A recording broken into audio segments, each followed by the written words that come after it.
Hello friends, కోయిట్లో డెవర్ పరిస్థితి ఇలా అయితే ఉంటుంది. ఇప్పుడు అయితే వెళ్ళాలంటే ఇరాక్ బార్డర్కి, అంటే కోయిట్ లాస్ట్ అయితే వెళ్తున్నాము. టిఫిన్ కూడా పొద్దున్నదే తొందరగా తెచ్చేసినారు. టిఫిన్ తినేసి పోయి బ్యాగులు ఉన్నాయి పైన నుంచి తీసుకొని వచ్చి బండిలో పెట్టాయని చెప్పినారు. చూద్దాం పోయి ఎన్ని బ్యాగులు ఉన్నాయో. ఇక్కడ వచ్చేసి బ్యాగులు అంటే జంతా కూడా అంటారు కోయిట్లో.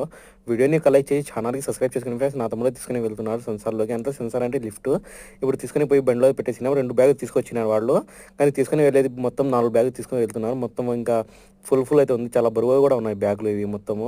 ఇలా అయితే ఉంటుంది కోయిట్లో డెవర్ పరిస్థితి. ఇప్పుడైతే వెళ్దాము. ఆయనే ఇది నా బండి బాస్ అయితే తోలుతున్న బండి ఆ రెండుకి పోయి వదిలేయాలా ఇరాక్ బార్డర్కి. ఇరాక్ బార్డర్ ఎట్లా ఉందో చూద్దాము. టాటా అయితే చెప్తున్నాను, ఎందుకంటే ఎవరు చేసిన మీడికి ఇక్కడ అయితే ఇట్లా ఉంటుంది. గంట పడింది, ఎందుకంటే ఈడించి కోయిట్కి వచ్చేసి 110 కిలోమీటర్ అయితే ఉంది. ఇక్కడ ఏదో బస్సు, ఆ బస్సులో అయితే వెళ్తున్నారు వాళ్ళు. ఆ బార్డర్ నుంచి ఆ దాటి ఇట్లా వెళ్ళాలని అది బస్సు అయితే ఉంటుంది. మన బండి అయితే పోవు. బండి పోవాలంటే వీజా అయితే ఖచ్చితంగా కావాలా. అదే లాస్ట్ ఈడికి, ఇదే లాస్ట్ పెట్రోల్ కూడా కోయిట్కి. ఇలా అయితే ఉంటుంది ఫ్రెండ్స్. Thank you.